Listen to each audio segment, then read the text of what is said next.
Oi, gente, bom dia, boa tarde, boa noite. A gente está fazendo essa edição especial do Pós-Sessão para falar um pouco de um curta-metragem que eu e Giovana produzimos durante o ano de 2024, ano passado, e a gente começou a exibir ele em março desse ano.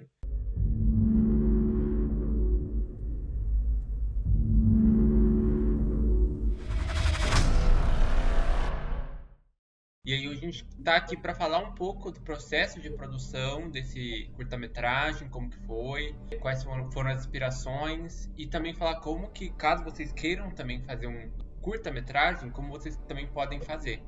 Então, o curta que a gente vai falar hoje é o Fibra Horta. Ele é um curta-metragem de ficção científica, o que tem tudo a ver com a proposta desse, não tanto desse podcast, mas mais do canal da Giovanna. A sinopse desse curta-metragem é sobre o Abner, que é um cara que trabalha em uma empresa que a função dessa empresa, né, o ramo dessa empresa é a troca, é a transmissão de sensações entre uma pessoa que vai transmitir, né, um usuário, até um receptor. E aí no curta a gente explora um pouco como essas relações vão moldar o trabalho e como o Abner pensa a si próprio, etc. E aí, para falar um pouco sobre esse processo todo de pensar, criar o curta-metragem, eu trouxe a Giovana também, porque ela já é conhecida daqui, mas também porque ela foi a diretora de arte do filme. Então, para a gente começar essa discussão, como que foi o processo de pensar a direção de arte? Quais foram as referências que você utilizou? Sua experiência na área, como que foi? Então, olá, gente, aqui de volta, né? Então, na verdade, foi muito, acho que uma reunião de ideias, né? A gente já tinha trabalhado antes, né? Porque, igual eu estava falando com o Rafael, o primeiro trabalho, digamos assim, profissional mesmo que a gente teve foi no Homens, né? Que é o documentário que a gente fez pelo FIC aqui de Campinas, né? Que é um edital de incentivo à cultura. E nele eu tive o primeiro vislumbre, né, dessa parte profissional e de mexer um pouquinho com essa coisa com a direção de arte, um pouquinho mais disso, né? Porque antes, querendo ou não, as únicas coisas que eu tinha mais me envolvido, né, nesse meio da produção audiovisual, eram alguns curtas-metragens que o próprio Rafael estava fazendo na faculdade ainda, então não era nada muito profissional. A gente trabalhava com alguns atores que ainda estavam em formação, a gente também estava meio em formação e eu também estava meio que perdida no que eu ia fazer, né? Mas aí eu comecei a trabalhar com isso juntamente com o pessoal e aí deu certo. Mas falando dessa experiência foi bastante interessante porque, em contrapartida do Homens, o Fibra Horta, a gente trabalhou com em set, a gente trabalhou tipo no real, assim, né? Porque o Homens a gente fez todo ele no virtual, então foi tudo entrevistas que eu não participei, porque eu fiquei mais na parte visual, que já foi muito difícil lá.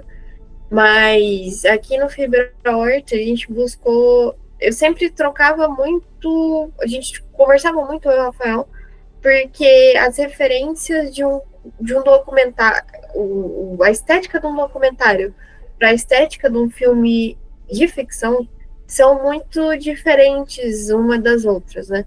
Porque aqui no Fibra Horta, como tinham várias coisas que poderiam ser encaixadas, eu acho que tem duas referências que foram as mais impactantes, assim, que foi aquela série o Severance, que eu esqueci, Ruptura aqui no Brasil, e o Black Mirror, né? Que a história do dispositivo e tudo que envolve isso. Então, foram os dois, digamos assim, pilares de referências que a gente teve, tanto para a estética visual, roupa, o próprio dispositivo e tal, mas também para compor logo, para compor figurino, para compor a própria paleta de cores, identidade visual do próprio curta. Então a gente buscou mais ou menos essas referências, além da série Loki também, que fiquei nela, mais aquilo que viria de um escritório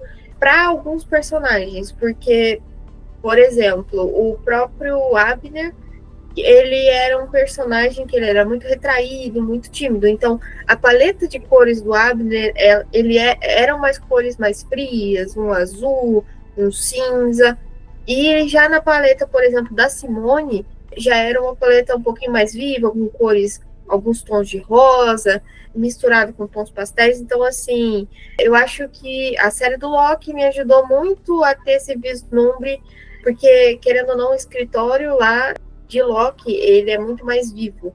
Enquanto em Ruptura e em Black Mirror, dependendo da temporada de Black Mirror, a gente vê mais tons nessa escala de um cinza, essa coisa mais nessa vibe. Então, foram mais ou menos essas que deram um caminho, né? Mas sempre eu tava conversando com o Rafael pra gente ver qual que seria o melhor. Às vezes não dava certo, começava tudo de novo. Então, foi mais ou menos nesse processo. E aí, uma coisa que foi importante pra gente que você falou foi justamente essa transição entre trabalhar com atores iniciantes, né? Porque a gente também era iniciante, a gente agora tem mais experiência, a gente já trabalhou em alguns curtas mais. Mas foi a primeira vez que a gente trabalhou com atores profissionais, né? Antes era só Sim. uma galera de graduação que é muito talentosa, né? Pelo menos o que a gente já lidou, uma galera muito boa. Não é demérito falar que eles eram iniciantes, mas pensar que, tipo, os atores de agora, eles já vieram com uma bagagem maior, né? O que isso tem lados positivos e negativos, né? Porque, por exemplo, eu falo de mim. A gente teve uma experiência muito legal com o Pedro Pauli, que é um ator que, inclusive, mora também em Campinas, que ele foi incrível, ele foi um anjo, assim, super paciente, super solícito, assim, super simpático com todo mundo. E a gente teve outras experiências que não foram tão legais assim, mas também que foram bastante boas pra gente conseguir aprender como que lida com atores. Porque tem, de novo, assim, são questões que a gente, não querendo tirar importância, mas é uma outra dimensão, né? A gente que tá do outro lado da câmera, que tá atrás da câmera, a gente não tem a visão que a galera que tá na frente, né?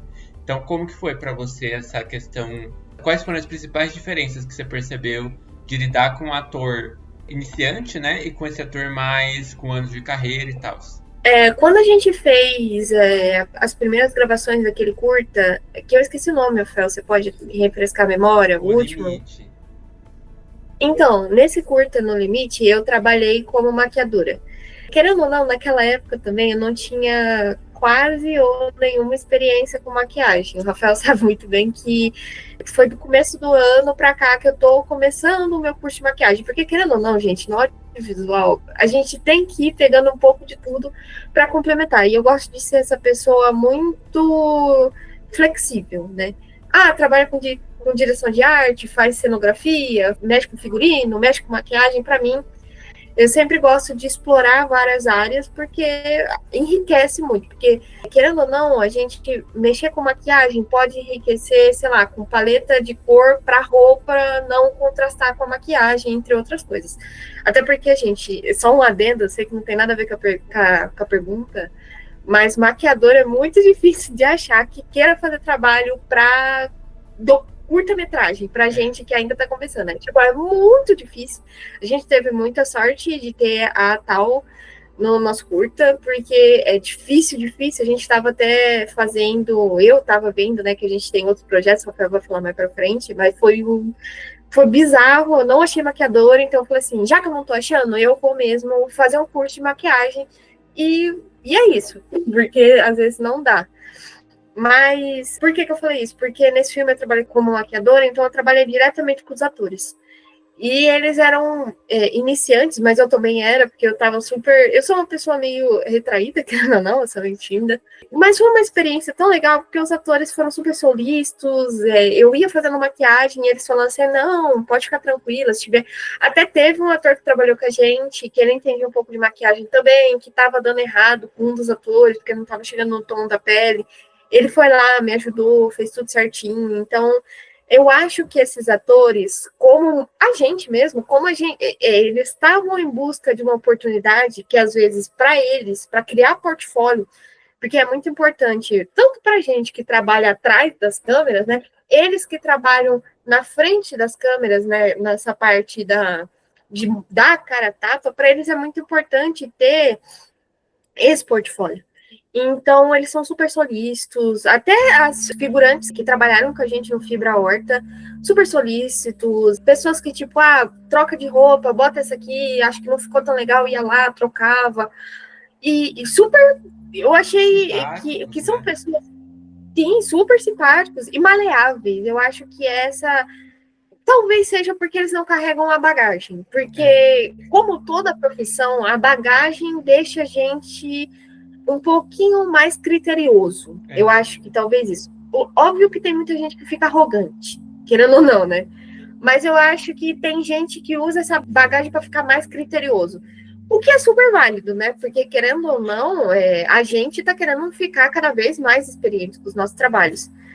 E a diferença que eu vi com os atores mais experientes foi justamente isso. Tirando o Pedro Pauli, que realmente ele foi super maleável, super tranquilo, a gente conseguiu trabalhar. Às vezes eu chegava para ele e falava assim: ó, Pedro, dá para fazer isso aqui com a roupa, porque eu acho que vai condizer mais com o seu personagem, porque querendo ou não, para mexer com o figurino, eu tive que imergir um pouquinho no que era o personagem, na personalidade, porque o Abner era muito retraído, muito fechado, já o Pedro era mais extrovertido, mais aquela pessoa que chega e impõe a personalidade dele no espaço. Então, o Pedro foi super tranquilo de trabalhar. E o mais interessante foi que é um ator aqui de Campinas mesmo. Então, foi muito bacana da gente poder contemplar um ator que é daqui para um projeto daqui. E outra coisa também que ele veio nas sessões, isso mostra muito que o cara realmente vestiu a camisa do projeto. Então, eu acho que essa é mais a diferença, porque quando a gente. Porque foi a primeira vez que. Rafael pode até falar um pouquinho disso depois que a gente fez trabalhos com esses atores mais experientes, né? Porque, querendo ou não, a gente teve um casting que, para quem não tem muito essa noção, casting é quando a gente faz meio que um recrutamento para atores, né? A gente bota em alguns grupos, alguns lugares e faz uma seleção desses atores para ver os que se encaixam melhor no papel, né? E aí a gente achou, vou falar dos principais, né? Que é o Abner, que foi o Fred, Vitola. que eu esqueci o sobrenome, o Fred Vitola e o Pedro Pauli, que foram o Abner e o Pedro, né? O Pedro fez o Pedro. E eu acho que os dois, assim, eles tinham personalidades diferentes e a gente, com o passar dos dias, foi lidando com cada personalidade de cada um.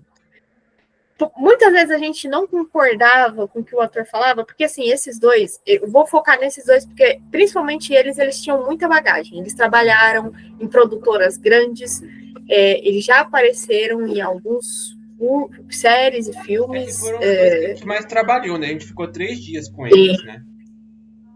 Sim, e querendo ou não, por exemplo, o próprio Fred, ele saiu, acho que do sul do país, para vir trabalhar aqui em Campinas. Então, ele tem casa em São Paulo, mas ele também mora no sul,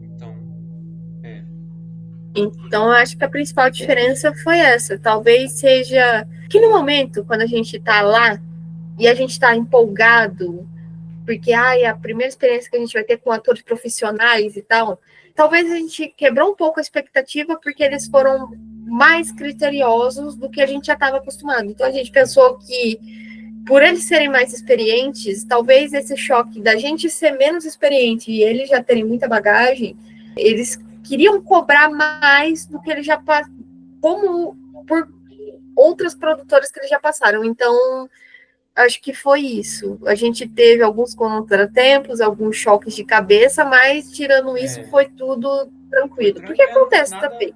Não foi nada tão assim, meu Deus. Ninguém saiu na mão, saiu na mão. É questão de saber se adaptar, porque a gente tá gravando esse vídeo pela segunda vez. O primeiro deu ruim. Mas eu até falei na primeira versão que, assim, são detalhes que você vai aprendendo a fazer conforme você vai produzindo, entendeu? Eu sou uma pessoa que eu sou muito contra a ideia de gênio, sabe? Porque é uma ideia que maqueia um monte de processo histórico, de processo econômico que constrói o gênio. Porque se você vai ver, por exemplo, o Beethoven, não, o Mozart, ele é um cara que, tipo, todo mundo cita ele em questão de composição de música clássica. Só que ele é uma pessoa que os pais dele são músicos, os irmãos são músicos, uma pessoa que nasceu rodeada desse universo, então, querendo ou não, ele já estava mais ou menos destinado a ser grande, né? Porque ele já estava todo nesse contexto. E pensando agora voltando pra gente, né, que é produção audiovisual, você só vai melhorando as coisas e aprendendo a lidar com situações que surgem no momento, estando no momento, né? Porque a teoria é Sim, uma coisa. A teoria, muitas vezes, ela não prevê o imprevisto, né? O imprevisto acontece e você lá no meio tem que se virar. Foi uma coisa que a gente aconteceu, teve luz que a gente levou que acabou queimando e teve que fazer sim, gambiarra na hora. Questão de espaço, as salas que a gente acabou alugando eram pequenas, então teve que rever muitas coisas que a gente pensou na fotografia antes, assim, porque eu e a Giovana, a gente foi nos espaços para ver antes de alugar. A gente gravou vídeo, tirou foto e tal. Mas o vídeo e uma foto é uma coisa, né? Então a galera sim. que fez os mapas, a gente já foi preparado, não é que a gente é vagabundo, a gente foi preparado, só que teve que adaptar a preparação para aquilo. Então são várias coisas que É, vão acontecendo que a gente só vai aprendendo fazendo. Então, pra gente, eu acho que é muito importante fazer, continuar fazendo e ter formas de conseguir não só fazer, mas fazer pagando. Porque uma coisa é você fazer de graça, né? Tipo, de graça, que a galera indo pela boa vontade. Não que. Acho que se a gente combinasse, todo mundo ia. Mas a questão é que se sim. tem um dinheiro, a galera separa um tempo pra fazer, porque sabe que vai ser. Vai ter monetização no meio, entendeu? Toda uma questão que profissionaliza a galera que tá lá, entendeu? É Não porque, é. querendo ou não, essa galera, a gente vive desses projetos que a gente Sim, faz, né? Então, porque se a gente se não tivesse esses editais de incentivo à cultura, pessoas que não nasceram em famílias de atores ou pessoas que já estão no meio, é muito difícil você conseguir contatos. Então, esses editais não é nem puxando o saco da prefeitura, né? Porque, querendo ou não, eles estão com esse projeto há muito tempo, né? Mas é uma forma que a gente, que é produtor, que está iniciando, que está engatinhando, digamos assim, de ter um meio de contratar uma equipe e essa equipe ser paga para estar trabalhando, sabe? É um incentivo não só para a gente, porque a gente fala assim, nossa, agora eu vou ter dinheiro para fazer uma coisa consistente, uma coisa boa, mas para as pessoas que estão trabalhando com a gente também ter uma fonte de renda, né, para poder sustentar a vida, gente, porque querendo ou não, a gente paga conta, a gente sai, a gente faz as nossas coisas, então é muito importante que tenham esses editais, né? sim, tipo, é a maneira como a galera que trabalha com arte sobrevive no Brasil, entendeu?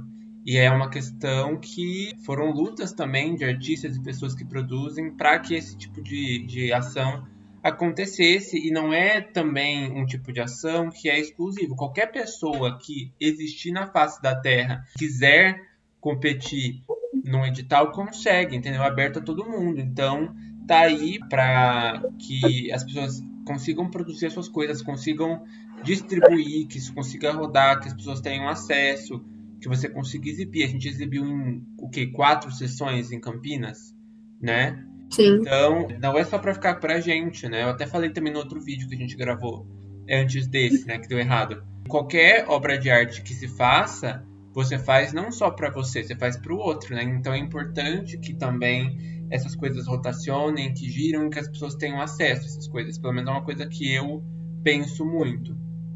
E aí no Fibra Horta, eu vejo ele com essa importância, sabe?